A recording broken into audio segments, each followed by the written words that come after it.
Bismillahirrahmanirrahim. Bagaimana tanggapan Ustadz dengan Dr. Zakir Naik yang senantiasa memperdebatkan agama dengan argumentasi-argumentasi? Apakah boleh mengikuti argumen beliau?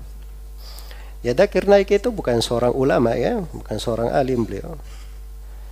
Ya, karena itu ada kekeliruan-kekeliruan di dalam sejumlah pembahasan yang berasal dari beliau. Tapi metodenya, cara membantah ahlul kitab itu banyak orang-orang umum mengambil manfaat darinya dalam hal yang seperti itu. Padahal yang seperti itu disyukuri untuknya, orang mengambil manfaat. Tapi kalau seorang belajar menuntut ilmu, iya, itu dalam menghujjah, mendebat orang-orang Nasara, itu ada buku-buku tersendiri ditulis oleh para ulama. Iya, Syekhul Islam punya buku ditulis dalam berjilid-jilid, judulnya Al-Jawabus Sahih liman baddala dinahu bid-dinil masih. Ibnul Qayyim punya buku dicetak dalam, ada cetakan 2 jilid, ada 1 jilid. Ya, Hidayatul Hayara, memberi petunjuk kepada orang yang bingung terkait dengan orang-orang yang berada di atas agama Nasara. Ya, dan selainnya, ya, banyak buku-buku yang ditulis dalam hal itu. Jadi masuk di dalam membantah itu tadi, dia harus kenal dulu pokok agama. Jelas, ya? Kalau dia kenal pokok agama Islam, baru setelah itu dikasih pendahuluan. Itu ada ilmu tersendiri, namanya ilmu al-maqalat, ilmu tentang keyakinan-keyakinan yang batil. Keyakinan yang batil itu 2 jenis. Ada keyakinan batil berasal dari agama selain dari agama Islam, Yahudi, Nasara, Majusi dan sebagainya.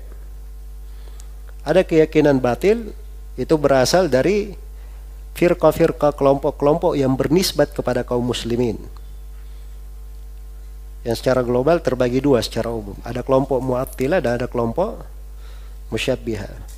Mu'attilah masuk dalamnya Jahmiyah, Mu'tazilah, Kullabiyah, ya, Asy'ariyah, Maturidiyah.